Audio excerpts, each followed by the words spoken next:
Hi hello மக்களே, இன்றைக்கி பார்க்க போகிற வீடியோ என்னென்னு பார்த்தீங்கன்னா, வதக்கு சட்னி எப்படி இருக்குன்னு சொல்லிட்டு இந்த வீடியோவில் பார்க்கலாம் வாங்க. அதுக்கு 2 பெரிய வெங்காயத்தை குட்டி குட்டியாக நறுக்கி வச்சுருக்கேன். தக்காளி 3 பழம் நறுக்கி வச்சுருக்கேன். பச்சை மிளகா நான் 5 எடுத்திருக்கேன். குட்டியாக இருந்தனால 5 எடுத்திருக்கேன். நீங்கள் உங்களுக்கு காரத்துக்கு தகுந்த மாதிரி பச்சை மிளகா நீங்கள் எடுத்துக்கோங்க. ஒரு சில மிளகா உரைக்கும், ஒரு சில மிளகா உரைக்காது. காரத்துக்கு தகுந்த மாதிரி நீங்கள் எடுத்துக்கலாம். அடுத்து கடுகு, உளுந்தம்பருப்பு, தேவையான அளவு உப்பு, கடலைப்பருப்பு. இதில் வதக்கு சட்னிக்கு முக்கியமே கடலைப்பருப்பு தான். கடலைப்பருப்பு போட்டால் நல்லா சுவையாக இருக்கும். அப்புறம் மல்லித்தழை, கருவேப்பிலை, புதினா, இது எல்லாமே மூணையும் நல்லா அலசிட்டு எடுத்து வச்சுருக்கேன். இப்போ நம்ம எப்படி செய்கிறதுன்னு சொல்லிட்டு வாங்க பார்க்கலாம். சட்டி நல்லா காயவும் நம்ம கடுகு ஆட் பண்ணிக்கலாம். கடுகு நல்லா பொரிஞ்சு வந்துருச்சு, வெடிக்க ஆரம்பிச்சிருச்சு. இந்த ஸ்டேஜில் நம்ம உளுந்து ஆட் பண்ணிக்கலாம். உளுந்து நல்லா வறுபட்டதுக்கப்புறம் நம்ம கடலைப்பருப்பு ஆட் பண்ணிக்கலாம்.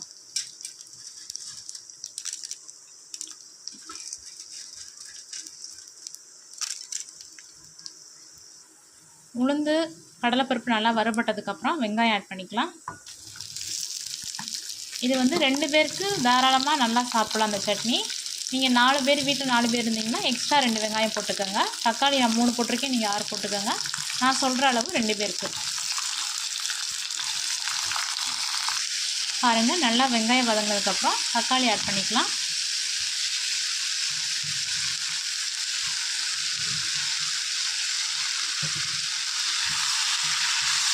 தக்காளி நல்லா வதங்குறதுக்கு உப்பு கொஞ்சம் ஆட் பண்ணிக்கலாம்.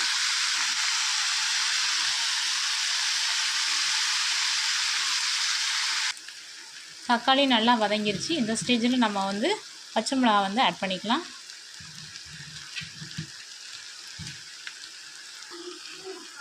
பச்சை மிளகா நல்லா வதங்கிருச்சு. வதக்கு சட்னியோட முக்கிய டிப்ஸே லாஸ்ட்டாக தான் நம்ம மல்லித்தழை, கருவேப்பிலை, புதினாவெல்லாம் ஆட் பண்ணணும். ஃபஸ்ட்டு ஆட் பண்ணக்கூடாது. அவ்வளோதான் மக்களே, சட்னி நல்லா வதங்கிருச்சு.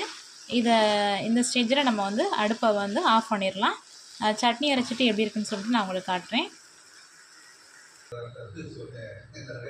அவ்வளோதான் மக்களே, நம்ம வதக்கு சட்னியை அரைச்சி எடுத்தாச்சு. பாருங்கள், ரொம்பவும் சூப்பராக இருக்குது. சின்ன குழந்தைய வச்சுருக்கவங்க நம்ம பச்சை மிளகாய் எடுத்து வச்சுட்டு அரைச்சிட்டு அதுக்கப்புறம் பச்சை மிளகாய் ஆட் பண்ணி அரைச்சிங்கன்னா பெரியவங்களும் சாப்பிட்டுக்கலாம். சின்ன குழந்தைங்களுக்கு அரைக்கும் போது பச்சை மிளகாவை எடுத்து வச்சுட்டு அரைங்க.